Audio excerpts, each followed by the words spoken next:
What if I told you that one of the most powerful ideas for mastering anxiety, coping with depression, and finding peace in a chaotic world began not in a laboratory or a therapist's office, but on the wooden deck of a sinking ship over 2,300 years ago? Today, we journey back to ancient Greece to meet the man who founded one of the most resilient philosophies in history, and we will discover how his ancient wisdom laid the foundation for modern therapy. This is the story of Zeno of Citium, and how a shipwreck gave birth to Stoicism. And before we dive in, remember to subscribe to the channel if you want more powerful stories that connect ancient wisdom with the modern world. Your support helps keep these ideas alive.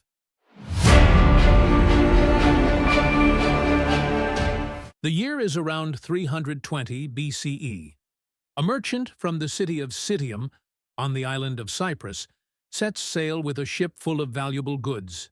His name is Zeno, not a philosopher, not a teacher, just a businessman trying to make a living across the Mediterranean Sea. But fate, as it often does, has other plans. The sea turns violent, the winds howl, and Zeno's ship, his fortune and his future, vanish into the depths. He washes ashore in Athens, penniless, no cargo, no career, no clear future, just loss, emptiness. But it is here, in this moment of ruin, that something extraordinary happens. Zeno stumbles into a bookstore, and in that store, he begins reading about Socrates, the great moral philosopher. Inspired, Zeno asks the bookseller, "Where can I find a man like that?" The seller points across the square, to Crates, the cynic philosopher. And that is where Zeno's true journey begins.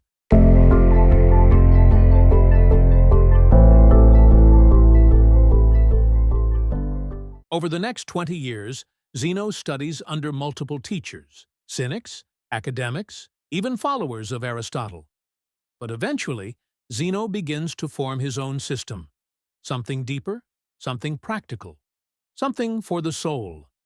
He chooses to teach not in a temple or private garden, but in a public place, the Stoa Poikile, the painted porch, in the heart of Athens. And so his philosophy is named Stoicism. Zeno's teachings were revolutionary. They were not about mastering others, but mastering yourself.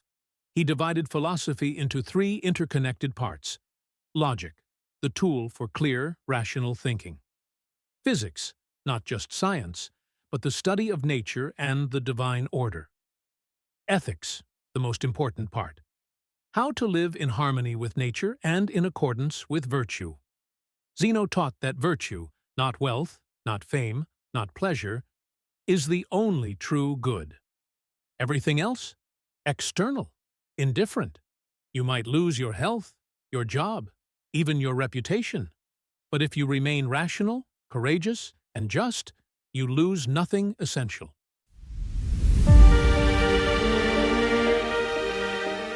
Now here is where things get really interesting and powerfully modern. Zeno believed that emotions are not wild forces beyond our control. They are judgments. If you fear something, you have judged it as dangerous. If you are angry, you have judged that something wrong has happened. If you grieve, you have judged that something valuable is gone forever. But here is the Stoic secret. Judgments can be changed. Just like you can reframe a problem, you can reframe your pain. Sound familiar? It should, because this is the same psychological foundation used today in cognitive behavioral therapy, one of the most effective forms of modern mental health treatment. From the porch to the couch, Stoicism meets modern therapy. Let us jump forward 2,000 years, from the painted porch of Athens to a therapist's office in New York City. A person sits on a couch, overwhelmed by anxiety. They believe they are a failure. They fear rejection. They feel hopeless. The therapist listens and says, "Let's challenge that thought. Is it true? Is it helpful? Is there evidence to support it?" This is cognitive behavioral therapy, and its roots go straight back to Zeno. Both Stoicism and cognitive behavioral therapy teach us that. We do not suffer because of events. We suffer because of how we interpret them. Emotions arise from thoughts, and thoughts can be examined, questioned, and transformed. Control lies not in the world, but in our perception of the world. Zeno taught his students to prepare for adversity, to imagine loss in advance so they would not be shattered by it. Cognitive behavioral therapy calls this exposure therapy or cognitive restructuring. The Stoics practiced daily reflection and self-examination. Cognitive behavioral therapy uses thought records and journaling. It is no coincidence. The founder of rational emotive behavior therapy, Albert Ellis, explicitly cited Stoicism as his inspiration. So did Aaron Beck, the creator of cognitive behavioral therapy. What began on that shipwrecked journey centuries ago has become part of modern psychology's most trusted tools. If this story is opening your eyes to new ways of understanding the mind, subscribe to this channel. It helps us reach more people with timeless ideas that still matter today.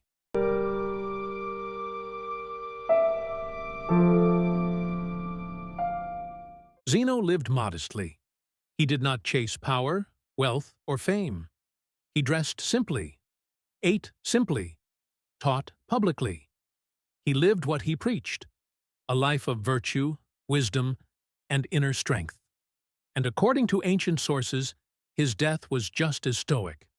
When he tripped one day and broke his toe, he quoted a line from a play. "I come. Why call me thus?" And calmly, he took his last breath. Voluntarily, in control, without fear. Athens, a city that did not often honor foreigners, placed a bronze statue in his honor.